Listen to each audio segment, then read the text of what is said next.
যেই শেখ মুজিব বিরোধী দলের রাজনীতি করছে, যেই শেখ মুজিব 14 বছর গণতন্ত্রের জন্য লড়াই করে জেল খাটছে, সে 73-এর নির্বাচনের পরে বলতেছে দেশে কোনো বিরোধী দল নাই।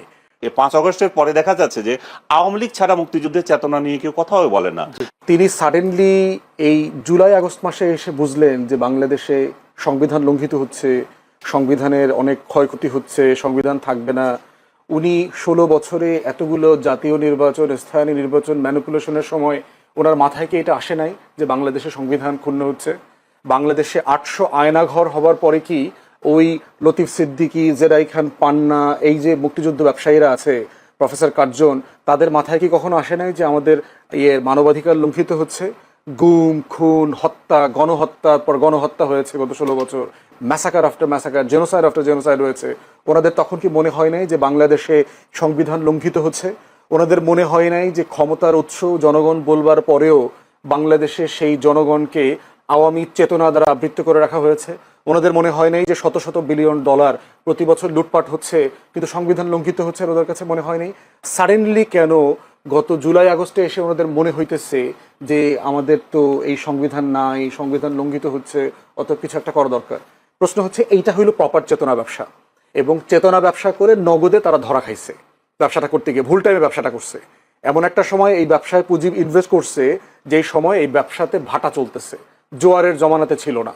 এবং এরা সবাই কোনো না কোনো ফর্মে কিন্তু গত রেজিমের বেনিফিশিয়ারি, ডাইরেক্টলি ইনডাইরেক্টলি কোনো না কোনো ফর্মে। বলেন এই লতিফ সিদ্দিকী, উনি তো এই সরকারের এমপি মন্ত্রীও ছিলেন, চাকরি চলে গেছে। যদি বলা হয় এক কারণে চাকরি গেছে, আসলে চাকরি গেছে অন্য কারণে। জয়ের সমালোচনা করছে, জয়ের লুটপাট নিয়ে কথা বলছে।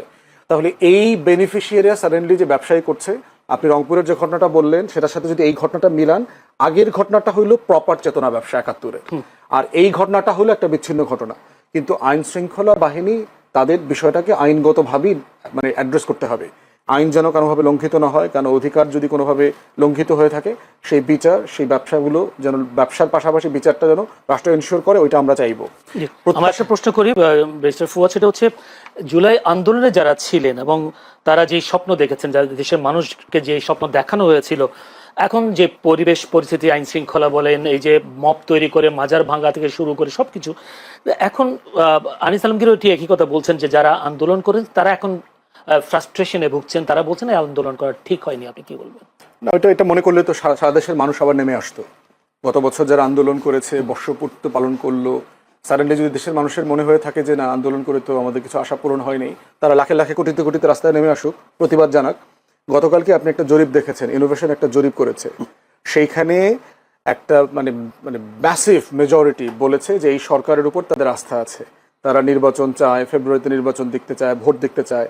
ওভারঅল এই সরকারের উপরে যে কনফিডেন্স লেভেল, সেইটা নষ্ট হওয়ার মতো কোনো ঘটনা ঘটে নাই এখন পর্যন্ত। প্রত্যাশা এমন একটা জায়গার একটা কন্টিনিউয়াস প্রসেস। আনিস ভাইদেরকে মাথায় রাখতে হবে, আওয়ামী লীগ গত 16 বছরে যা যা ধ্বংস করে দিয়ে গেছে, সাডেনলি 1 বছর 13 মাসে এসে তার প্রত্যেকটা ভবনকে উচ্চ স্কাইস্ক্রাইপার বানানো সম্ভব না, এটা প্র্যাকটিক্যাল না। কিন্তু প্রশ্ন হচ্ছে রুট ঠিক আছে কিনা, যাবার পথ ঠিক আছে কিনা, সেখানে এই যাবার জায়গাগুলোতে কোনো ভুলভ্রান্তি হচ্ছে কিনা, বাড়াবাড়ি হচ্ছে কিনা, সেটা নিয়ে কন্টিনিউয়াসলি আমাদেরকে ঠিক করতে হবে, কন্টিনিউয়াসলি সমালোচনা করতে হবে। কিন্তু আপনি যদি বলেন যে আমার আমার আমার আমার হাজার হাজার লক্ষ লক্ষ এমপ্লয়মেন্ট কেন হচ্ছে না, আপনি একটা ইকোনমিকে ধ্বংস করে মাটিতে মিশাই দিয়ে গেছেন, আর মিশানোর পরে আপনি দাবি করছেন যে কই আমার এখানে জব হচ্ছে না কেন? একটা কান্ট্রিতে কখন এফডিআই আসে, কখন বিদেশি বিনিয়োগ আসে, কখন এখানে জব ক্রিয়েট হয়, এটা তো একটা প্রসেস আছে। এখানে তো আলাদিনের চেরাগ নাই যে ইনুস সাহেব ওনার চেরাগটা, ল্যাম্পটা অন করে দিচ্ছে আর এখানে লাখ লাখ জব তৈরি হয়ে গেছে। এইখানে কন্টিনিউয়াসলি গত 4 বছর ধরে এফডিআই মানে নাই, ক্লোজ টু জিরো। এখানে আপনার রিজার্ভ গত 5-7 বছর থেকে জিরোতে ছিল।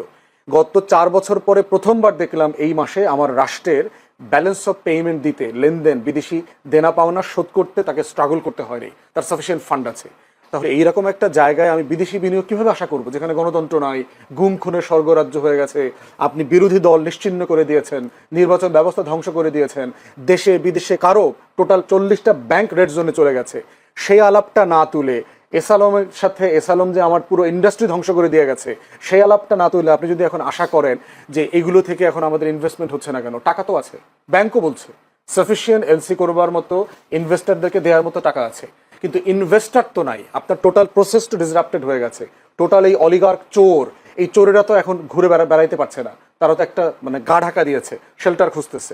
কদিন আগে দেখলাম যে বড় বড় আওয়ামী চোররাও দেখলাম বিভিন্ন মিটিংয়ে বড় বড় রাজনৈতিক দলের পাশে দাঁড়ায় দাঁড়ায় ফটো সেশন করছে। এইটা সময় লাগবে, দুইটা কাজ করছে। আমি একটু যেতে চাই আবার আনিস আলমগীরের কাছে। আনিস আলমগীর, আমরা দেখেছি আসলে যখন মুক্তিযোদ্ধা, বিশেষ করে 5 আগস্টের পরে মুক্তিযোদ্ধাদের উপর হামলা হয়েছে দেখেছি, কাউকে জুতার মালা পরাতে দেখেছি কুমিল্লায়, সেদিকে নির্বাচন কমিশনার প্রধান তাকেও গলা জুতার মালা পরানোর ঘটনা দেখেছি। তখন আমরা বলতে শুনেছি বা সুশীল সমাজকে বলতে শুনেছি মুক্তিযোদ্ধাদের উপর একটা অপমান হচ্ছে, অত্যাচার করা হচ্ছে, মুক্তিযোদ্ধাদের সম্মানহানি করা হচ্ছে। কিন্তু আমার প্রশ্ন হলো যে 2014, 18, 24 সেই নির্বাচনগুলোতেও তো মুক্তিযোদ্ধারা ছিলেন, তারাও নির্বাচিত হয়েছেন।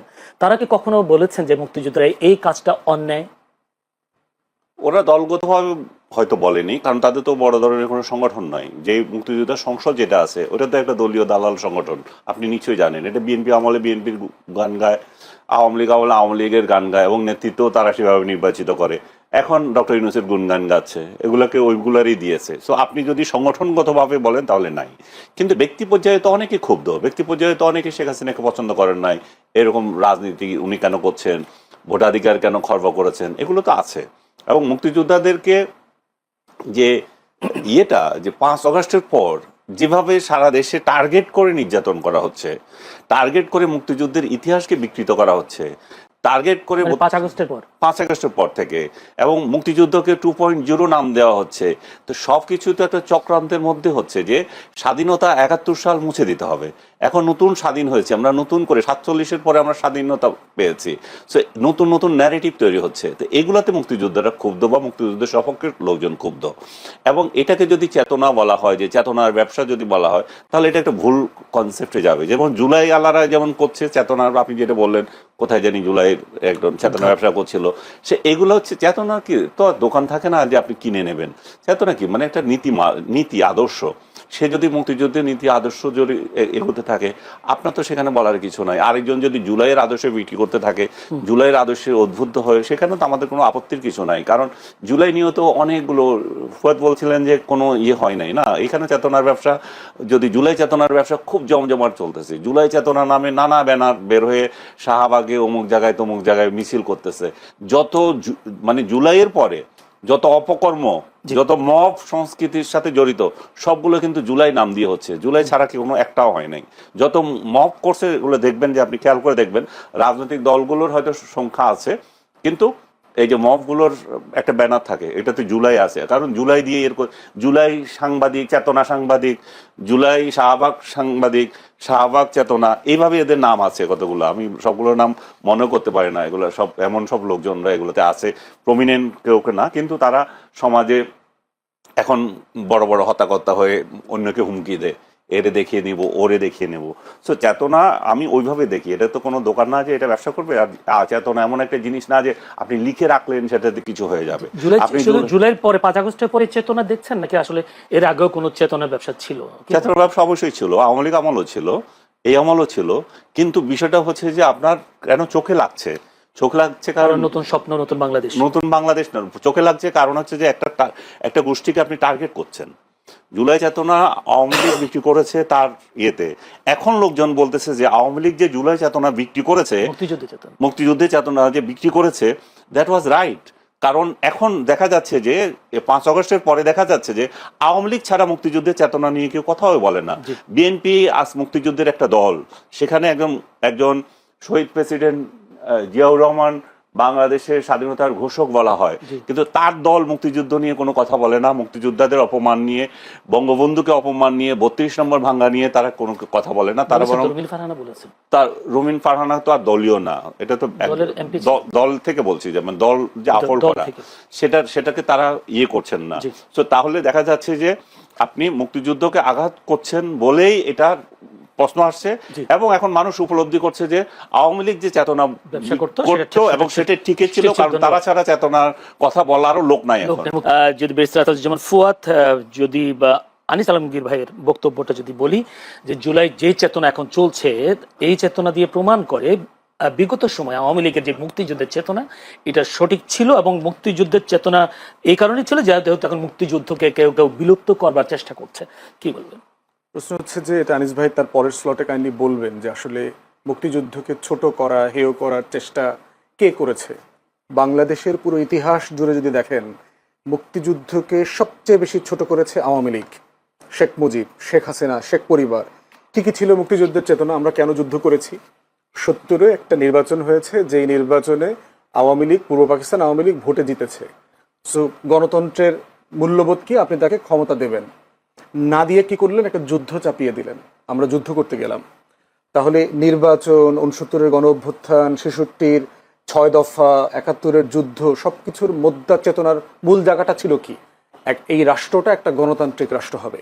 শেখ মুজিব দেশে ফিরে এসে সরকারের দায়িত্ব নিলেন, শপথটা পর্যন্ত পড়েন নাই নিজে, কিন্তু সে সিংহাসনে বসছে, সে কিন্তু রাষ্ট্রের প্রেসিডেন্টের দায়িত্ব নেন নাই। দ্বিতীয়ত হইল 73-এর নির্বাচনের সময় আওয়ামী লীগ এবং শেখ মুজিব যা বলেছে, 293টা সিট নিছে। জাসদকে পিটায়া পাটায়া কেন্দ্র থেকে ব্যালট হেলিকপ্টারে করে চুরি করে ঢাকায় না গুইনা নির্বাচন ঘোষণা করছে।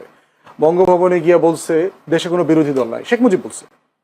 যেই শেখ মুজিব বিরোধী দলের রাজনীতি করছে, যেই শেখ মুজিব 14 বছর গণতন্ত্রের জন্য লড়াই করে জেল খাটছে, সে 73-এর নির্বাচনের পরে বলতেছে দেশে কোনো বিরোধী দল নাই। সেই শেখ মুজিব বাংলাদেশে 4th সংশোধনী করে বাকশাল জাতীয় দল কায়েম করছে। সেই শেখ মুজিব বাংলাদেশে সকল পত্রিকা গণমাধ্যম নিষিদ্ধ করে দিয়েছে। সেই শেখ মুজিব দেশের সকল রাজনৈতিক দল বিলুপ্ত করে দিয়েছে, ইনক্লুডিং আওয়ামী লীগ। আওয়ামী লীগকে সে বিলুপ্ত করে দিয়েছে। তাহলে যেই কারণে আমরা 6 দফাকে আমাদের মুক্তির দলিল বলেছিলাম, যেই কারণে 69-এ গণ অভ্যুত্থান হইল, যেই কারণে পূর্ব পাকিস্তান আওয়ামী লীগকে 70-এর নির্বাচনে মানুষ ভোট দিল, যেই কারণে আপনার 71-এ যুদ্ধ হইল, লড়াইতে এই তাজউদ্দিনের প্রবাসী সরকার সবাই মিলে যুদ্ধ করলো, তার প্রত্যেকটা ফাউন্ডেশন স্টোনকে এই শেখ পরিবার, শেখ মুজিব, আওয়ামী লীগ ধ্বংস করে দিয়েছে 72 থেকে 75-এ। ঠিক একই